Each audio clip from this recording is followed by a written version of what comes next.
Oh, whoops. Okay. Let's see.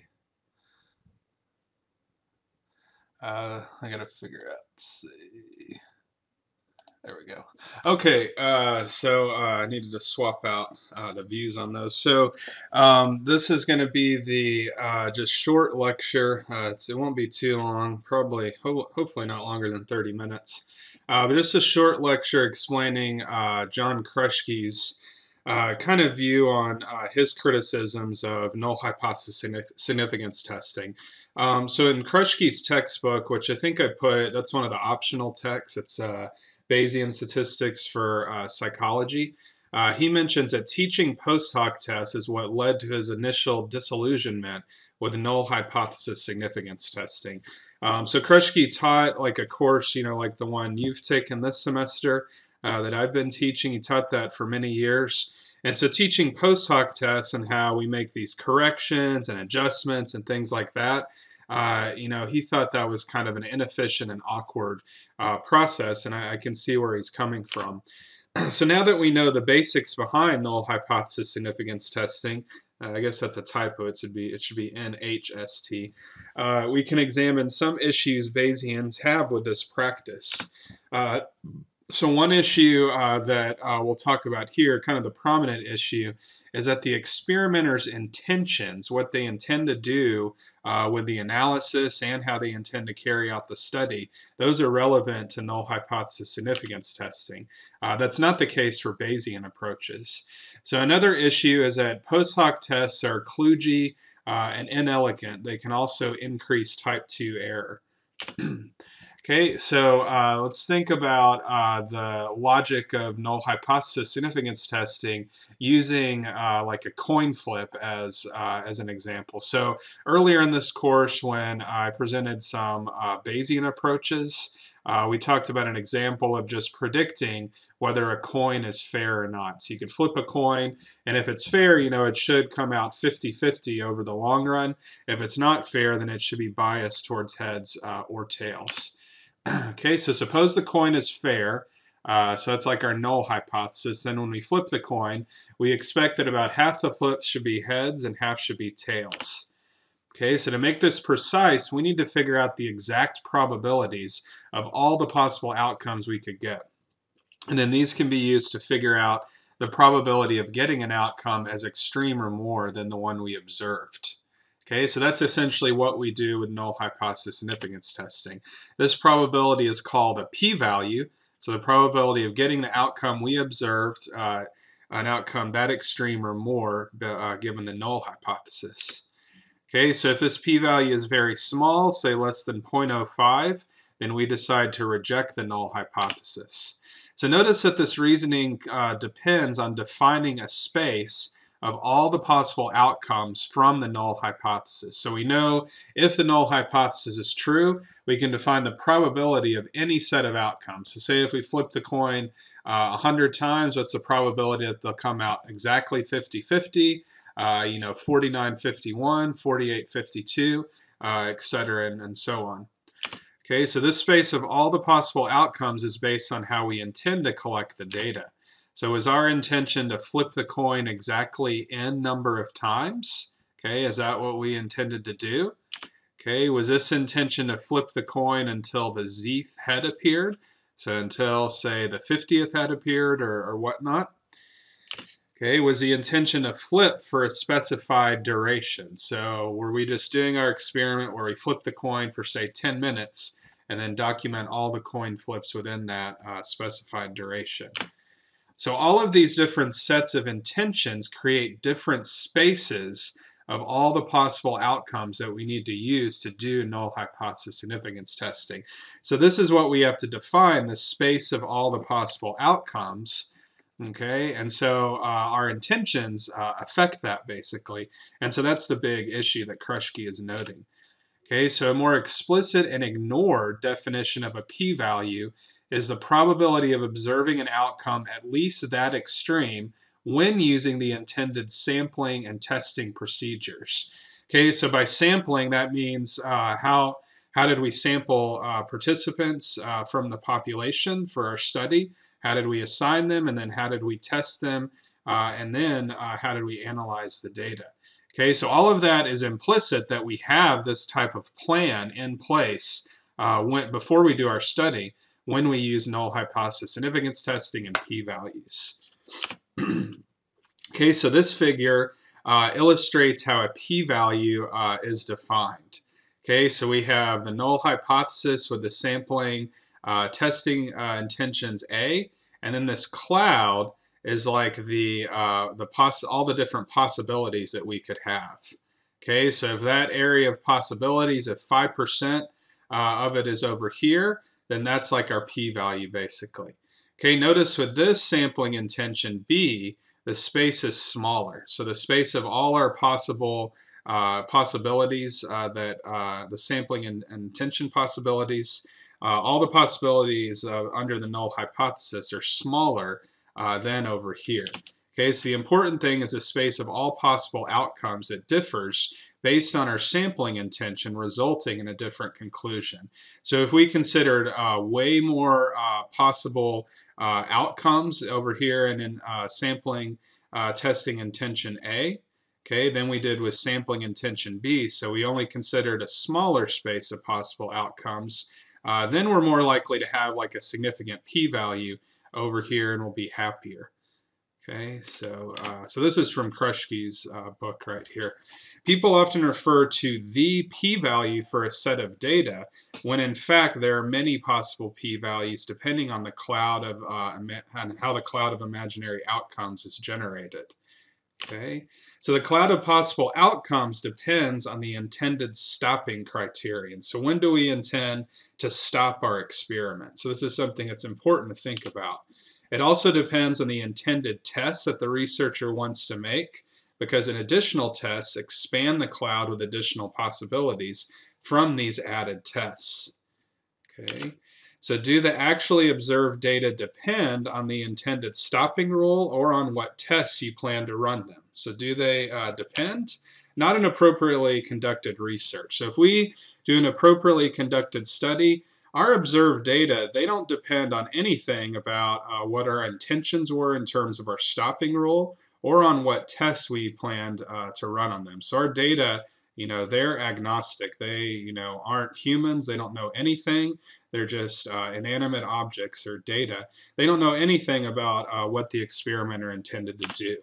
So a good experiment is based on the principle that the data are insulated from the experimenter's intentions. So the experimenter, has their hypotheses, and then, but that, the participants or whoever runs in the experiment is supposed to be insulated from those intentions or theories or whatnot of the experimenter. So if our experiment was to flip a coin many times in a row, then the coin only knows how often it's been flipped. It doesn't know what our intentions are.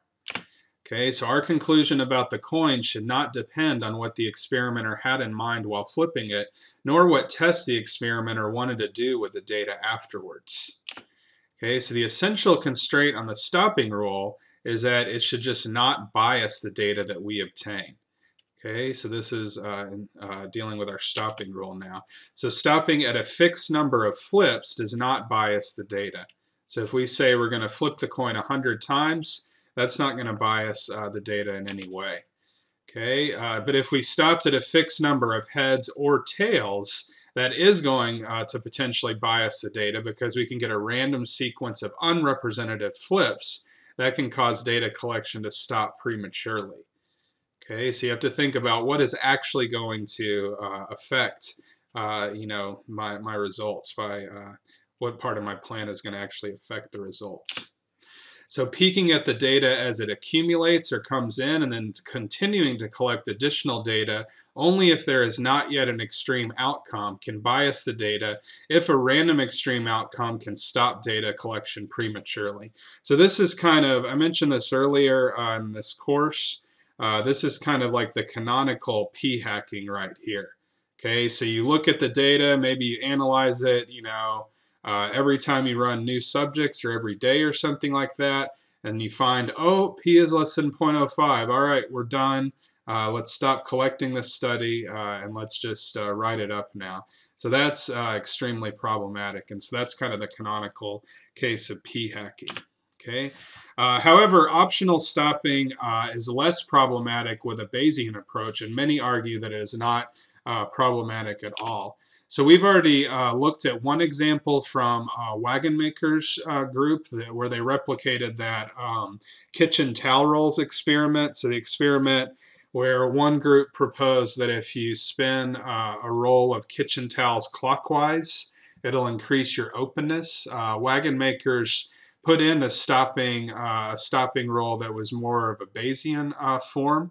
So basically, he said we're going to collect, I think, 50 data from 50 participants in each condition, I think.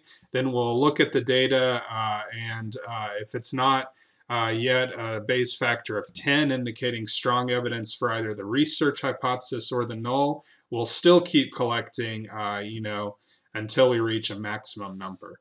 Okay, so that's one possibility. You collect a certain amount, you state what that amount's going to be, or you determine it up front, and then you see if you have strong evidence. If you don't have strong evidence for either hypothesis, then maybe you collect a little more to see if you can get strong evidence until ultimately you decide that the results are inconclusive. They don't support the null or the alternate hypothesis strongly either way. Okay, so Kruschke shows several simulations where p-values from analysis of the same data differ based on the sampling intentions of the researcher. So he actually computes the p-value manually based on what was expected beforehand. Okay, so these differences in p-values were somewhat small, so they range from the lowest of p equals 0.017 to the highest of p equals 0.103. Okay, so that's a range of, say, about 0.9 or so. Okay, so a defender of null hypothesis significance testing could make an argument that these are small, perhaps trivial differences, only 0.017 to 0.103, and that the differences would get smaller as our sample size gets larger. Okay, so those differences in sampling intentions will eventually converge if you just collect enough data. So a defender of null hypothesis significance testing might say that, but that argument really isn't great. So one flaw in it is that it doesn't deny the problem. It just says that the problem isn't that bad, basically. So it doesn't deny the problem that we get different p-values based on what our sampling intentions were. It just says, oh, don't worry about that too much. So, that's not a good solution for people that, are already worried about this problem. It also gives no solution for reasoning about data with a small sample size. So maybe for some reason we can't collect more data. We don't have more money. We don't have or maybe it's a special group of participants or something like that. And so we have to reason with small n. If that's the case, it doesn't help us if our differences would get smaller if we increased our sample size, because we can't do that. Okay, there are also situations where p-values differ more dramatically. Okay, so then just this. Okay, so one case is multiple comparisons. So when we do multiple comparisons, depending on what penalization we decide or how we decide what needs to be penalized, our p-values can differ much more dramatically, from being very small to be saying, not anywhere close to being statistically significant, so much larger than this range. So for null hypothesis significance testing practitioners, a solution of these quandaries is just to try to establish the true intention of the researcher. So a Bayesian solution is just to use Bayesian statistics, which don't have any of these dependencies on the intention of the researcher. A null hypothesis significance testing, a strong adherent to that practice, will now try to establish the true intention of the researcher. And that's really what has kind of taken place in some of the things like pre-registering your study, pre-registering your analysis, things like that. Those are aimed at trying to establish the true intention of the researcher beforehand so you can hold people to that. Okay, so Kruschke's or a Bayesian counter-argument is like, well, maybe we don't need to do all of this, extra stuff, and we could just use probability theory, which Bayesian statistics is derived from. Okay, so this is done explicitly when applying corrections for multiple comparisons. So you establish the true intention of the researcher by them saying they did not intend to do a priori comparisons, but they did a post-hoc correction. Okay, the same approach is taken for stopping rules. The analyst should determine what the truly intended stopping rule was, and then compute the appropriate p-value. Okay, so determining true intentions can be difficult, so now some researchers are pre-registering their data as a way to determine p-values. Okay, but what if we have followed this new set of constantly changing rules, but an unforeseen event interrupts the data collection or produces a windfall of extra data? So maybe, one of our research assistants accidentally ran twice as many people as we intended to. What do? Do we just throw out that data? Or what if, we didn't get quite as many subjects run as we intended to for a same type of error? Okay, so what if we didn't follow our plan? Then, what can we do at that point? Okay, so what if after the data have been collected, it becomes clear that there should have been other tests that we performed? So say we pre-registered these analysis, but now looking at the data, we think, oh, well, I really should have done these analysis, but now that I'm following this pre-registered plan, I guess, I can't do it. So I think that's a really unfortunate set of circumstances. So p-values need to be adjusted for null hypothesis significance testing if this is the case. Okay, fundamentally, the intention should not be a factor when interpreting the data because the propensity of a coin to come up heads does not depend on the intentions of the coin flipper. Okay, so fundamentally, that's like Kruschke or a Bayesian argument against this type of practice. Okay, so we design our experiments to insulate data from experimenters' intentions. Okay, and so Kruschke, of course, isn't the only one who's written on this subject. So one book you can check out is this one, so by Housen and Urbach. They go to great lengths to note the flaws in null hypothesis significance testing. So they say, we suggest that such information about experimenters' subjective intentions has no inductive relevance whatever in this context, so that in practice, it is never sought or even contemplated. The fact that significance tests and indeed all classical inference models require it as a decisive objection to the whole approach. Okay, so they agree with Kruschke and don't like that. So the Bayesian interpretation of data does not depend on the covert sampling and testing intentions of the data collector. In general, for data that are independent across trials, the probability of the set of data is simply the product of the probabilities of the individual outcomes. Okay, so the likelihood function captures everything we assume to influence the data. Okay, so remember the likelihood function is what we look at in terms of getting our Bayes factors, basically. Okay, so the change in likelihood brought about by looking at the data. In the case of the coin, we assume that this bias parameter theta, that they call it in Kruschke's book, is the only influence on its outcomes. Okay, so the underlying bias of the coin is the only thing that affects like whether it'll turn up heads or tails. Nothing about the experimenter's intentions does that. And that trials are independent. So each coin flip is an independent trial, not dependent on any previous trials. Okay, so the Bernoulli likelihood function completely captures those assumptions. So the Bernoulli likelihood function is just the special likelihood function in a binomial case. So when we have like a coin flip where there's only one of two possible outcomes, the Bernoulli likelihood function is the conjugate prior of the binomial distribution. So that's what we use when we just have one of two possible outcomes. The only thing that's different, what we use with like say continuous outcomes that we've done a lot with in this course, we just use the Gaussian likelihood function or the normal function. Okay, so null hypothesis significance testing involves the practice of correcting for false alarms when conducting multiple comparisons.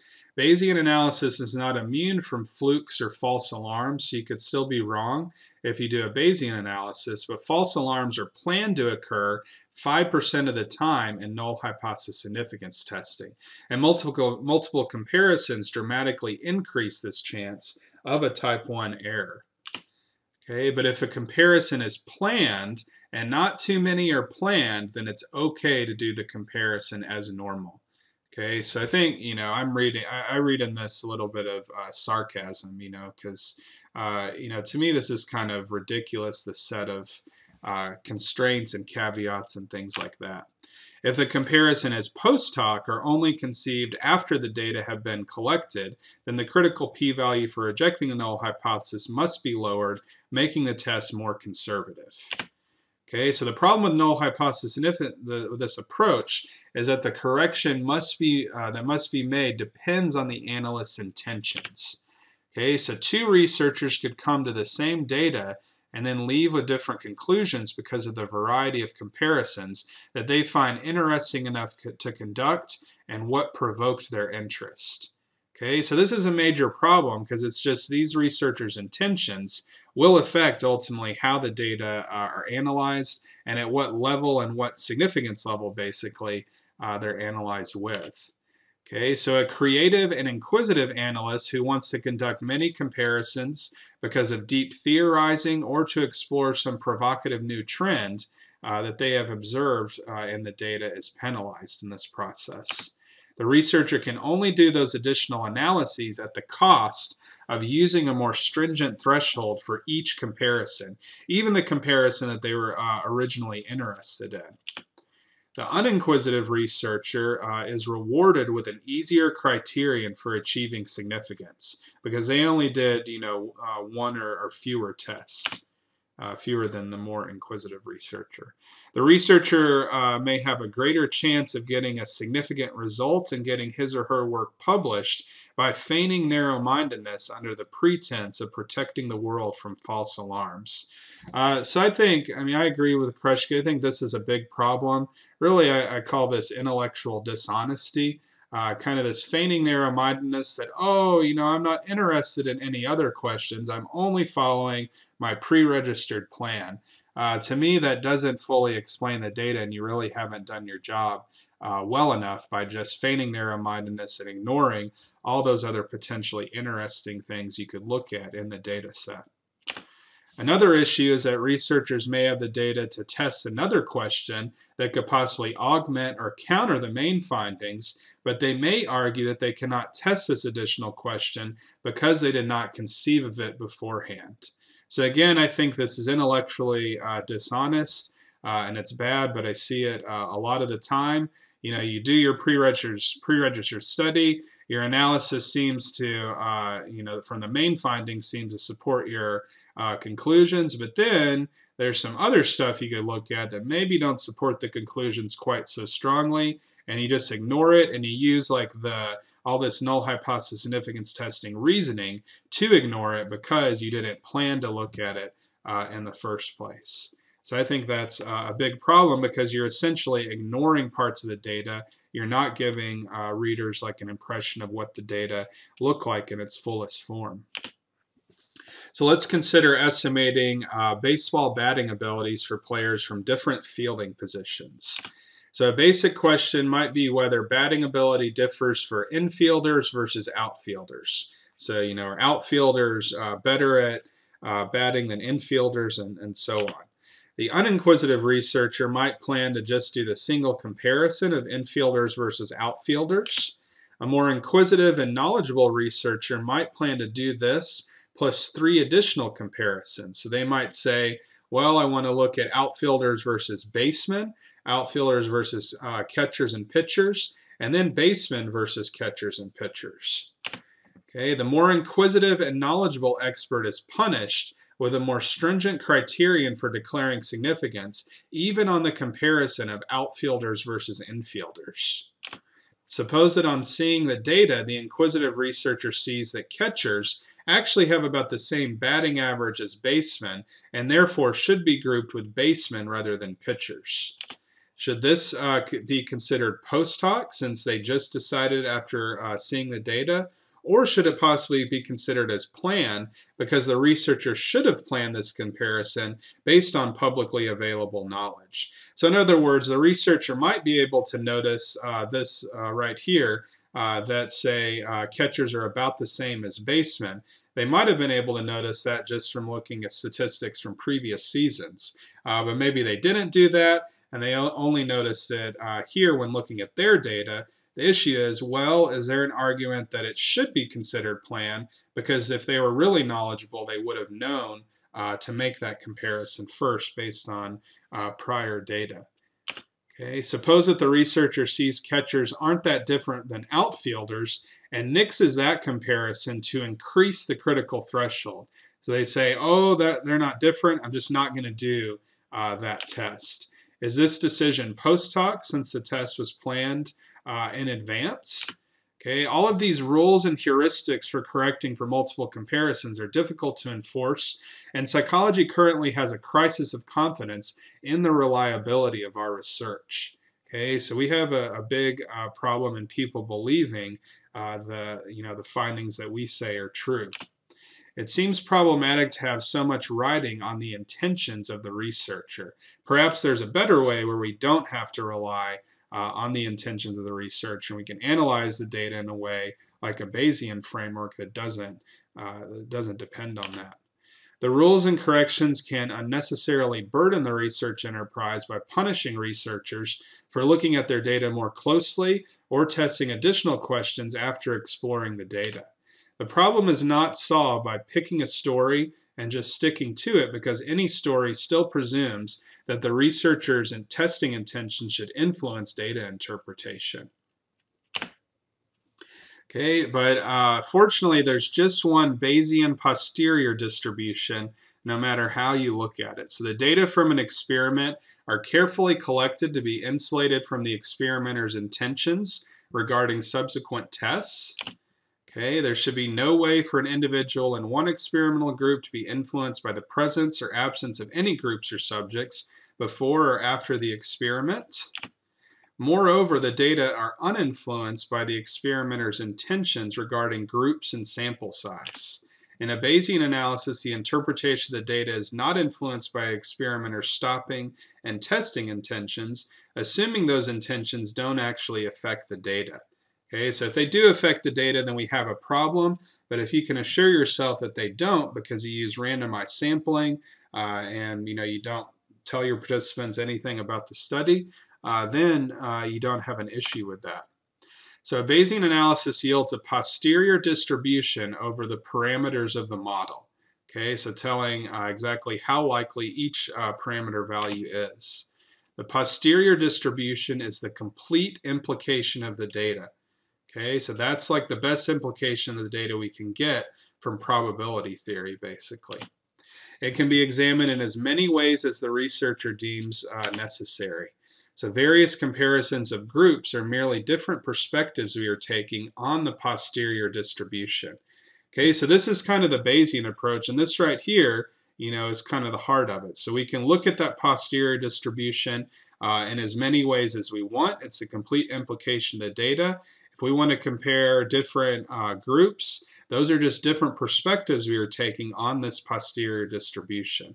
And we've learned before that Bayesian statistics are a little more conservative, kind of as is. So we saw a lot of situations where, say, p-values between 0.01 and 0.05 did not have Bayes factors that were of 3 or higher, indicating at least moderate support. So we kind of have that working for us, and that we know that our tests are going to be a little bit more conservative.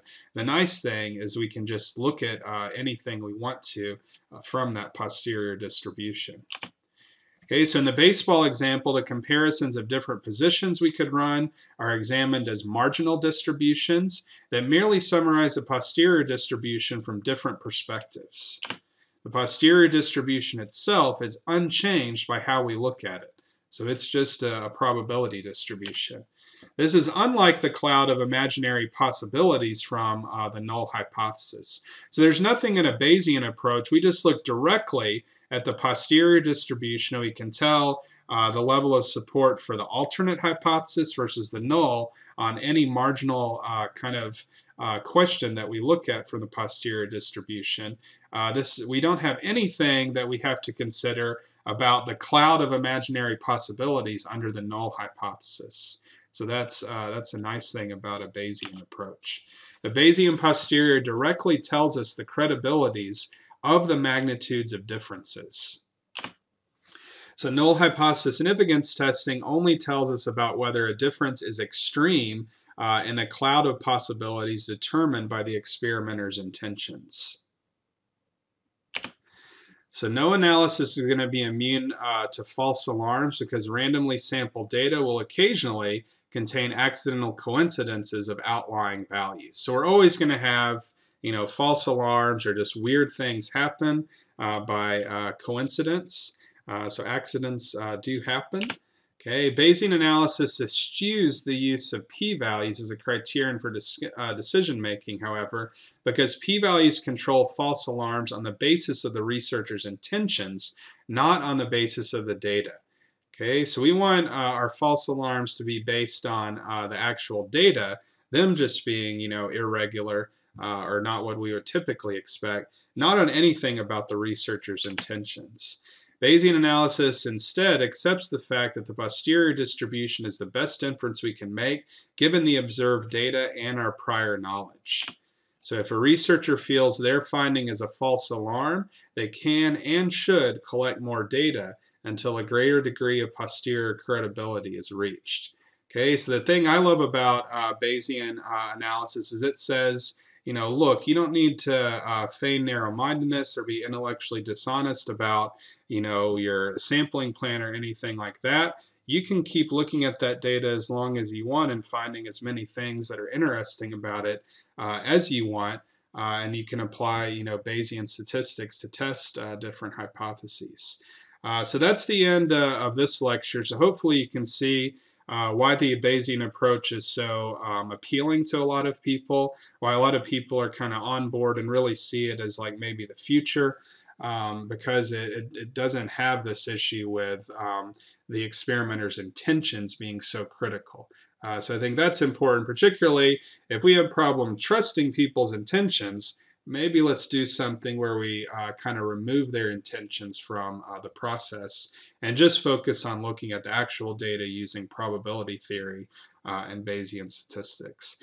So that's it for this lecture, and that's actually the last lecture for this course. So hopefully, you've learned some things from it and you feel more confident in handling data on your own. So I'll end that there, and thanks.